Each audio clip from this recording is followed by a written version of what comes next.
Niining panahon nga ang putling ebanghelyo gihagit sa mga hiwi nga pagtulunan. Kinahanglang mo barog ang mga tinunan ni Kristo sa pagpakigbisog sa paglaban sa pagtuo nga makausa ug alang sa tanang panahong gihatag sa Dios ngadto sa iyang katawhan. Mao'y hinungdan nga namugna kining tulumanon ang putling ebanghelyo. 30 minutos nga pagsabwag sa tinuod nga ebanghelyo kauban ni Pastor Jeremias hangad. Ang putling ebanghelyo tulumanon nga gihatod kaninyo sa Herald of Grace Radio Ministries Philippines. Ang putling ebanghelyo. Ang putling ebanghelyo. Ang putling ebanghelyo.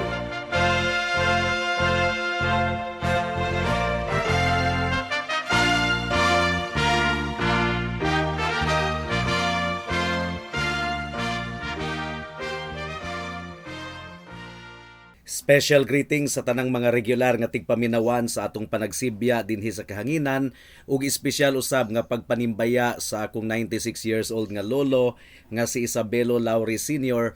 ug sa akong 74 years old nga nanay nga si Nanay Kunsing nga naminaw karon.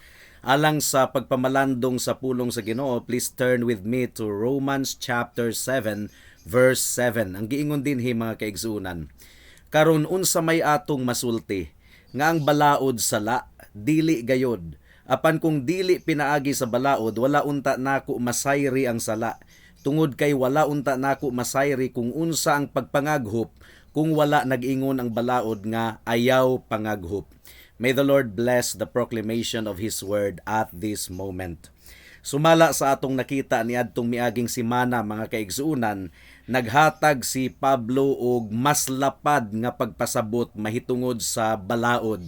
Sa chapter 7, gipadayon ni Pablo ang iyang pagtudlo mahitungod sa insaktong luna sa balaod sa kinabuhi sa usa ka Kristohanon. Niadtong dili pa kita luwas, niadtong patay pa kita diha sa sala, ang balaod mibarog nga mikondenar kanato, mihukom kanato. Ang balaod naghatag og sugo nga dili gayud nato matuman. Ilalom sa balaod mga kaigsuunan, kita hinukman ug wala kitay katakus, wala kitay abilidad nga muikyas gikan sa paghukot or paggapos niini.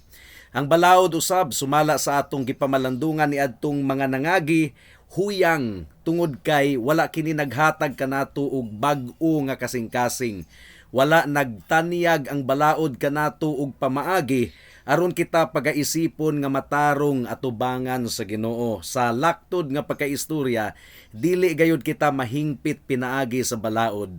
Ang balaod wala usay gahom aron pildihon ang sala.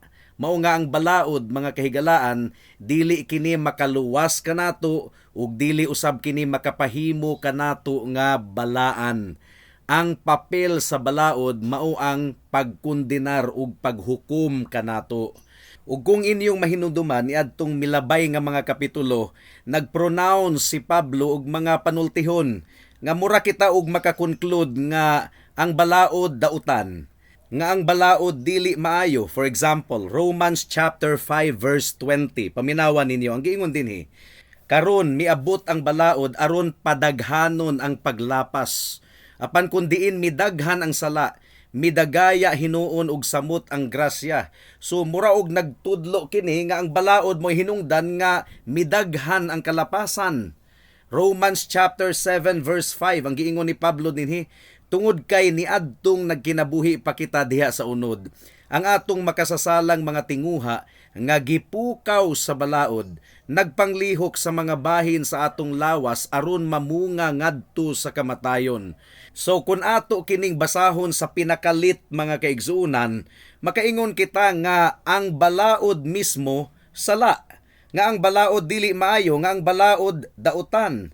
Pero giklaro kaayo ni Pablo sa atong teksto niining taknaa mga kaigsuunan nga ang balaod dili dautan, nga ang balaod matarong. Ang giingon dinhi karon unsa may atong masulti nga ang balaod sala dili gayod. Nagtuo ko nga gi-imagine ni Pablo niining puntuha mga kaigsuunan nga dunay tawo nga naghuna-huna nga ang balaod sipyat, nga ang balaod dautan sa iyang kaugalingon, gumikan kay ang balaod kuno mupukaw sa sala. So kung ang balaod mupukaw sa sala sa kasing-kasing, ang buti pasabot, sala ba ang balaod? Nga ang balaod ug sala synonymous, pareho lamang ang kahulugan. Mao ba kana ang buti pasabot ni Pablo? Ang giingon ni Pablo, tangtangan ninyo sa inyong utok kini nga panghuna-huna kay dili gayud kana tinuod. It is really unthinkable. Mao kini usa ka butang nga gingilngigan kaayo si Pablo nga maghuna-huna. Nga mura ba giingon ni Pablo nga kung gahuna-huna ka nga ang balaod dautan, gumikan sa imong nadunggan nako, well, nasipiat ka sa pagsabot sa akong gipamulong. Mao gani nga naghatag si Pablo og mas lapad nga pagpasabot mahitungod sa balaod. Ang tumong niini nga chapter mga kaigsunan, dili aron pasundayag ni Pablo og duro ang iyang kasinatian, kundili aron ipakita ngadto sa mga katawhan nga ang balaod dili gayud makahinlo kanato ug dili kini makaluwas kanato, dili kini makapahimo natong matarong atubangan sa Ginoo.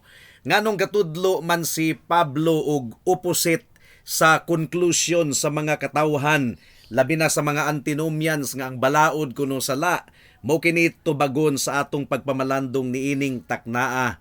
Mudangat na kita sa unang punto mga kaigsunan. Atong tun-an ang tinuod nga kahulugan, tinuod nga karakter ug tinuod nga kinaiyahan sa sala.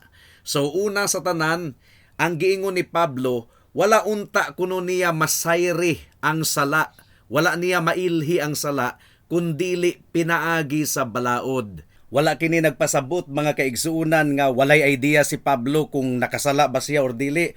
Of course, nakahibalo siya nga aktibo siyang nakasala every now and then. Bisan pa ang mga dili Kristohanon, kahibalo gayud sila nga sila makasasala, nga nakasala sila every now and then. Now, ang buot ipasabot ni Pablo niini mga kaigsuunan nga wala gyud siya nasayod sa tinuod nga kinaiyahan sa iyang sala, hangtod nga gikumprontar siya sa balaod, hangtod nga nasayran niya ang balaod. Ang balaod mao ang nagpakita kaniya sa tinuod nga kinaiyahan sa sala. Dili pa unta tataw sa iyang kasing-kasing ug hunahuna kung unsa gayod ang sala, kung unsa gayod kini kabug-at mga kaigsuunan. Ang balaod mao ang nagdala kaniya ngadto sa tinuod nga pagsabot sa karakter ug kinaiyahan ug kahulugan sa sala. Ang giingon sa Romans chapter 3 verse 20, tungod kay pinaagi sa mga buhat sa balaod, walay tawo nga pagahingpiton sa iyang pananaw. Sanglit pinaagi man sa balaod, mao ang pagkasayod sa sala. So pinaagi sa pagwali sa balaod, sa pagpasabot sa balaod sa mga katawhan, masabtan nila ang tinuod nga kabug-aton sa sala. Ang balaod sa Dios lamang ang makahatag sa mga tawo ug tinuod nga pagsabot sa tinuod nga karakter ug kinaiyahan sa sala. Ang mga dili magtotoo, dili gayud makasabot niini, hangtod nga masabtan nila ang tinuod nga kahulugan sa balaod. Ang mga dili magtotoo, doon na po na sila'y mga moral code. Nagtuusab sila nga ang pipila ka mga butang maayo or dautan, pero dili kana mao ang tinuod nga pagsabot sa tinuod nga kinaiyahan sa sala. Now, the moment nga ang usa ka tawo makasabot gayod sa tinuod nga kinaiyahan ug karakter sa sala, ang iyang kalag mabugatan, ang iyang kalag mangita gayod ug manluluwas. Mao kini ang pinasahi nga buhat sa balaod mga kaigsuunan. Nga ang tawo pasabton gayod sa balaod, nga siya makasasala at tubangan sa Ginoo, nga siya tinunglo, nga siya rebelde, nga nanginahanglan siya kang Kristo ingon nga manluluwas. So ipakita sa balaod ang tinuod nga karakter ug kahulugan ug kinaiyahan sa sala. Ang rason kung ano nga mga tao dili gayud nila makita ang ilang panginahanglanon kang Kristo is that wa nila masabti ang tinuod nga kinaiyahan sa ilang sala. Moingon sila nga, well, mamakakman po ko o ginagmay, pero di man ko tantong dautan. Matinabangon man po ko. Well, doon ako'y kaulag sa akong kasing-kasing, pero wa man ko nanapaw. Do na po ko'y kasuko sa akong kasing-kasing pero wa biya po ko nakapatay og tawo. Surely nakahibalo ang Ginoo nga dili ra po ko tantong dautan sa iyang atubangan. Well, sipyat nga panghunahuna mga kaigsuunan. Gawas kung ang tawo makabaton gayud og tinuod nga pagsabot sa iyang sala, sa kabug-aton sa iyang sala atubangan sa Ginoo, dili gayud niya pangitaon ang atong Ginoong Hesukristo. Mao gani nga mahinungdanon gayud kaayo nga iwali ang balaod sa Ginoo, ang 10 Commandments. Kung atong iwali ang maayong balita, kinahanglan gayud nga ipasabot nato ang daotang balita. Ang daotang balita is this, nga ang mga tawo nakasupak sa balaod sa Dios and therefore ilalom sa tunglo sa Dios. Kinahanglan nga masabtan nila ang daotang balita aron magdali-dali sila og dawat sa maayong balita nga ang kaluwasan anaa lamang gayud sa atong Ginoong Hesukristo. Di gyud nimo masabtan ang sala mga kaigsuunan bulag sa balaod. Kung dili nimo masabtan ang balaod, di nimo masabtan ang sala. Ug kung di nimo masabtan ang sala, dili usab nimo masabtan nganong gikinahanglan nimo si Kristo ingon nga imong Dios ug manluluwas. Matud pa ni John Bunyan, ang usa ka tawo nga wala gayud masayod sa kinaiyahan sa balaod, dili usab niya masabtan ang kinaiyahan sa iyang sala. Ug siya nga wala nasayod sa kinaiyahan sa iyang sala, dili usab niya masabtan ang kinaiyahan sa manluluwas. Wala na lain kundili ang atong Ginoong Hesukristo. Mao gani nga ang mga Puritan sa Europa sa una, doon na sila'y gitawag og preliminary law work. Ang buot ipasabot niini, iwali nila ang balaod aron ang balaod magpanglihok sa ilang kasing-kasing, musamad sa kasing-kasing sa mga tawo aron sila mahimong andam sa pagdawat sa maayong balita mahitungod sa kaluwasan, sa grasya sa kaluwasan nga anaa lamang gayud sa atong Ginoong Hesukristo. Ipasabot gayud sa mga Puritans ngadto sa mga katawhan ang balaod sa Dios aron masabtan sa mga tawo kung unsa gayud kabugat ang ilang sala atubangan sa Ginoo, ug aron ilang masabtan ang dakong kaluwasan nga gitanyag sa atong Ginoong Hesukristo nga libre pinaagi sa iyang dugo ug pagkamatarong. Mao kadto ang unang punto. Ikaduhang punto, ang tinuod nga kahulugan, karakter ug kinaiyahan sa sala sumala sa illustration sa kinabuhi mismo ug kasinatian mismo ni Apostle Paul. Sa atong teksto karon mga kaigsuunan, naghatag og testimonyo si Apostle Paul. Wa kuno unta niya masayri ang pagpangaghop, ang kaulag or tinguha sa iyang kasing-kasing nga dautan kung wala niya madunggi gikan sa balaod nga ayaw pangaghop. Ang buot pasabot ni ining pangaghop kining masina ka, kung unsa ang kabtangan sa imong silingan, gusto usab nimong mabatunan, kasina sa laktod nga pagkaistorya. Sala kini sa kasing-kasing, dili kini makita sa panggawas, pero ang tawo nga puno og kasina nakasala diay tubangan sa Ginoo. Mo kini lust, mo kini ang covetousness, tinguha kini nga gidili atubangan sa Ginoo ug kusgan kaayo kini nga tinguha mga kaigsuunan. Particularly ang ika-napulo sa pulo kasugo mga kaigsunan kining you shall not covet, ayaw pangaghop. Diri giigo si Apostle Paul. Niadtong gisukmatan siya sa sugo sa Ginoo, ang giingon ni Apostle Paul, namroblema na siya sa iyang kasing-kasing kay makasasala gyud ay siya tubangan sa Ginoo. Matod pa ni Pablo, wala unta niya masayri ang pagpangaghop or kasina sa iyang kasing-kasing nga sala di ay kaayo kini kung wala siya pahibaw-a sa balaod, kung wala siya tudloi sa balaod. So tinuod kini sa kinabuhi ni Apostle Paul, tinuod usab kini sa tanang mga Pariseo nga nagtuo lamang nga ang sala masukod lamang sa panggawas nga binuhatan, sa aksyon. Pero wa gyud masabti sa mga Pariseo nga bisan pa ang sala sa kasing-kasing kining daotang tinguha sa kasing-kasing tanang kasina sala di ay.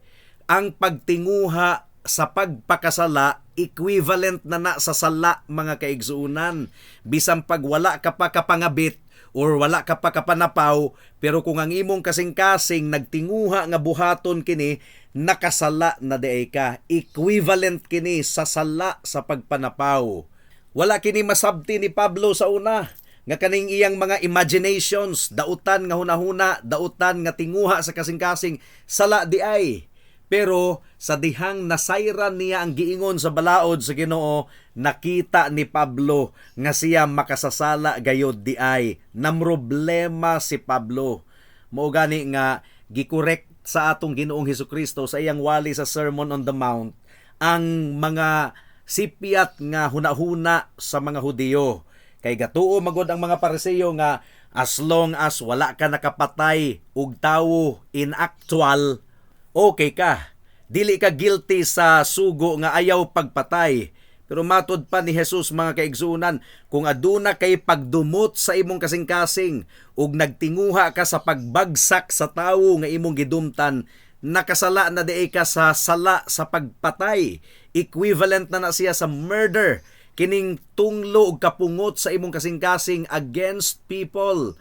Bisan pa di ay og wala ka actual nga nakapanapaw, nakapangabit, pero kung mitan-aw ka sa babayi nga adunay kaulag sa imong kasing-kasing, nakapanapaw na di ay kuno ikaw. Unsa man ang pinakadakong sugo? Ang pinakadakong sugo is that higugmaon nato ang Ginoo sa tibuok natong kasing-kasing, sa tibuok natong hunahuna, sa tibuok natong kalag, ug sa tibuok natong kusog. And therefore, mga kaigsunan, ang balaod di ay is spiritual. Spiritual ang balaod. Ang tanawon sa Ginoo ang kasing-kasing sa tawo. That's the law. The law is spiritual. Concerned ang balaod sa attitude sa kasing-kasing sa tawo. Kung masabtan gayud nato ang tinuod nga kahulugan sa balaod, o kung masabtan nato ang tinuod nga kahulugan sa sala nga apil niini ang sala sa kasing-kasing ug hunahuna, it will follow mga kaigsuunan nga tinguhaon nato nga makadawat kita sa grasya sa kaluwasan nga dili nagagikan ka nato kundili anaa lamang sa atong Ginoong Hesukristo. Instrumental de ang balaod sa pag-abli sa mga mata sa mga tawo aron ilang makita ang ilang pagkadautan at tubangan sa Ginoo. Matud pa ni Pablo, wala unta nako masayri ang mahitungod sa kaulag or ang mahitungod sa pagpangaghop. Kung wala gisulti sa balaod, you shall not covet. Wala unta niya masabti nga ang tinguha sa kasing-kasing nga dautan sala di ay atubangan sa Ginoo. But because of the law, nasabta niya kini ug mao'y hinungdan nga siya midagan ug dali-dali padulong sa atong Ginoong Hesukristo. Mao kini gipaningkamutan nato dinhi sa kahanginan sa sulod sa 8 na katuig karon dinhi sa atong panagsibya sa ang putling ebanghelyo mga kaigsuunan nga ipasabot sa mga tawo ang tinuod nilang kahimtang atubangan sa Ginoo aron sila magdali-dali og dagan padulong sa atong Ginoong Hesukristo. Tawag sa atong Ginoong Hesukristo alang sa kaluwasan. So, mao kini ang papel sa balaod mga kaigsuunan. Ipasabot ka nato nga kita makasasala and therefore, dili dautan ang balaod. Dili dautan ang balaod. Kinahanglan nato kining itudlo. Kung atong iwali ang balaod mga kaigsuunan, mapukaw ang sala sa tawo sa iyang kasing-kasing ambot pasabot, pinaagi sa balaod, masabtan gayud sa mga tawo nga dautan gayud kaayo ako. Kung moingon ang balaod nga ayaw pamakak, ang kasing-kasing sa tawo mo react dayon, gustong mamakak. Kung moingon ang balaod nga sunda ang imong ginikanan tahura, ang rebelde nga anak makasasala mo react dayon. Moingon og ang akong kabubuton mao ang akong gustong matuman dili ang sa akong ginikanan. So mao kini papel sa balaod, ipasabot sa tawo nga siya dunay problema sa iyang kasing-kasing ug aron siya magdali-dali og sangpit sa Ginoo alang sa kaluwasan.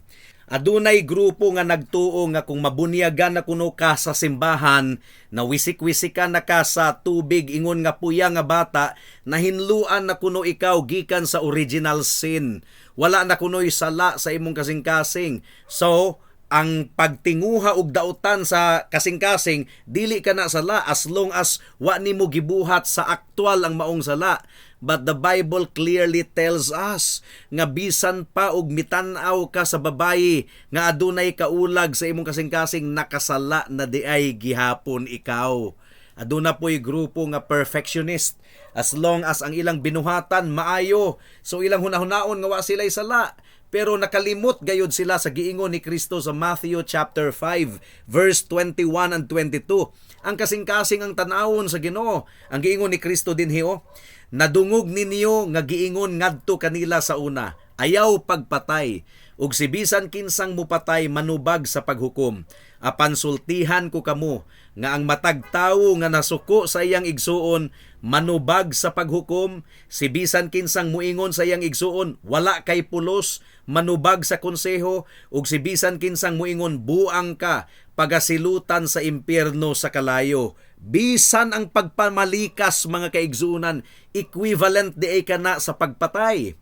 Matthew chapter 5 verse 27 to 28 ang giingon dinhi, nadungog ninyo nga giingon, ayaw panapaw, apan sultihan ko kamo nga ang matag usa nga mutan-aw sa usa ka babayi nga adunay maulagon nga tumong nakapanapaw na diha sa iyang kasing-kasing. Ang Matthew 23, tibuok chapter gyud ni mga kaigsuunan, gi-expose sa atong Ginoong Hesukristo ang pagpakaaron ingnon sa mga Pariseo nga sila limpyo sa panggawas, pero ang ilang kinasuluran hugaw kaayo sa nga tanan. Daghang mga tawo nga ingon ini nga gusto silang mahinlo at tubangan sa mga tawo, pero ang ilang kasing-kasing at tubangan sa Ginoo dautan kaayo. Now mahinungdanon gayud kaayo nga masabtan nato kini nga pagtulunan. Kung tataw kini sa atong panabot mga kaigsuunan, atong masundan ang argumento ni Apostle Paul sa tibuok Romans chapter 7. Ang tinuod nga karakter sa balaod espiritual, ug espiritual usab ang sukod sa sala at tubangan sa Ginoo. It starts in the heart and in the mind, ug mamunga lamang kini sa atong action. Ang covetousness, ang pagpangaghop, ang kasina, garbo kana mga kaigsuunan, ug ang garbo mao kana ang trono ni Satanas. Sa kadako sa atong sala at tubangan sa Ginoo, wala gyud tay mahimo aron maluwas nato ang atong kaugalingon. Mao gani nga si Hesukristo mianhi sa kalibutan, anak sa Dios, 100% God, nahimong tawo, 100% man, pero wala mawala ang iyang pagka-Dios. Ug isip Dios, gamhanan siya nga muluwas sa mga makasasala. Isip tawo, siya ang mibarog ingon nga representante. Siya ang miula sa iyang dugo didto sa krus sa Kalbaryo. Siya ang misunod sa tanang balaod sa Dios, ug siya ang midawat sa tanang tunglo ug kapungot sa Dios diha sa iyang lawas niadtong nag-anto siya sa krus sa Kalbaryo. Apan nabanhaw siya pagkahuman sa ikatulo ka adlaw, timaan mga kaigsuunan nga gidawat sa amahan ang iyang sakripisyo, ug si bisan kinsa nga mutuo ug musalig lamang kang Kristo aduna gayoy kaluwasan. Ang mga Hudiyo concerned lamang gayud sila sa panggawas. Mao gani nga kung hinlo sila sa panggawas, murag nindot na ang ilang pamati, limpyo na sila sa ilang pamati. Mao nga gatuog gyud sila nga mga matarong sila. Kay wa man nila masayri ang tinuod nga kinaiyahan sa sala. So nagtuo sila nga matarong sila. Nangita sila sa ilang kaugalingong pagkamatarong. Gusto nilang itukod ang ilang kaugalingong pagkamatarong at tubangan sa Ginoo. Mga buutan kunuhay sila, buutan lang sa panggawas. Hinlo lang sa panggawas. Apan sa ilang kinasuluran, dautan kaayo. Ingunana usab si Apostle Paul. Sa una, si Apostol Pablo, Pariseo gud siya. So gatuog gud siya nga buutan kayo siya sa ngatanan. Apan niadtong gisukmatan siya sa balaod sa Dios. Nakita niya nga siya tinunglo di ay tubangan sa Ginoo. Ug mitawag siya kang Kristo alang sa iyang kaluwasan, ug siya giluwas. Gumikan kay nagpaubos siya sa iyang kasing-kasing. Ang mga Hudiyo ug ang daghang mga tawo sa kalibutan karon murag pareho sa gipasabot ni Pablo sa Romans chapter 10 verse 1 to 4. Ang giingon dinhi, mga igsuon, ang tinguha sa akong kasing-kasing ug pagampo sa Dios alang kanila mao nga sila maluwas. Tungod kay saksi ako mismo nga aduna sila'y kadasig alang sa Dios, apan dili sumala sa kahibalo. Tungod kay sa ilang pagkaignorante mahitungod sa pagkamatarong sa Dios ug sa pagpaningkamot nila nga matukod ang ilang kaugalingong pagkamatarong, wala sila mupasakop sa pagkamatarong sa Dios. Tungod kay si Kristo mao ang katuyuan sa balaod alang sa pagkamatarong sa matag usa nga nagasalig. Higala, wala kay pagkamatarong atubangan sa Ginoo nga iya ikaw nga pagadawaton. Gikinahanglan nimo ang pagkamatarong ni Kristo nga igasulob kanimo aron kadawaton sa Ginoo. Gikinahanglan nimo ang dugo ni Kristo nga mo'y mutabon sa tanan nimong sala, gumikan kay ikaw dautan kayo atubangan sa Ginoo. Ayaw paglangan-langan higala, ang kuna nga ikaw makasasala gayod, dili ka makaluwas sa imong kaugalingon. Bisan paggibuutanan kayo ikaw sa imong kaugalingon, ang imong konsensya nagpamatuod nga dautan kayo ikaw atubangan sa Ginoo. Wala kay pagkamatarong nga mahimuot ang Ginoo sa imong kinabuhi. Gikinahanglan gayod nimo ang atong Ginoong Hesukristo. Ang imong pagkamaayo higala, hugawng panapton lamang atubangan sa Dios. Isaiah chapter 64 verse 6. O kung hugaw kana nga panapton atubangan sa Ginoo, dili gayud kana niya pagadawaton, gumikan kay ang Ginoo hingpit, perfect siya. Ang giingon niya sa Matthew chapter 5 verse 46, be perfect for your heavenly Father is perfect.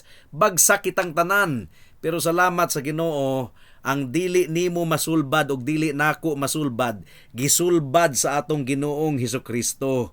Pinaagi sa iyang dugo ug pagkamatarong, ikaw maluwas, ikaw pagadawaton atubangan sa Ginoo. Apan kinahanglan gayod nga maghinulsol ikaw. Kinahanglan gayod nga ang kuno nimo nga ikaw makasasala. Kinahanglan gayod nga isugid nimo ang imong sala atubangan sa Ginoo. Kinahanglan gayod nga talikdan nimo ang imong sala. Ug dili lang kay kanara, kinahanglan nga mutawag ikaw kang Kristo.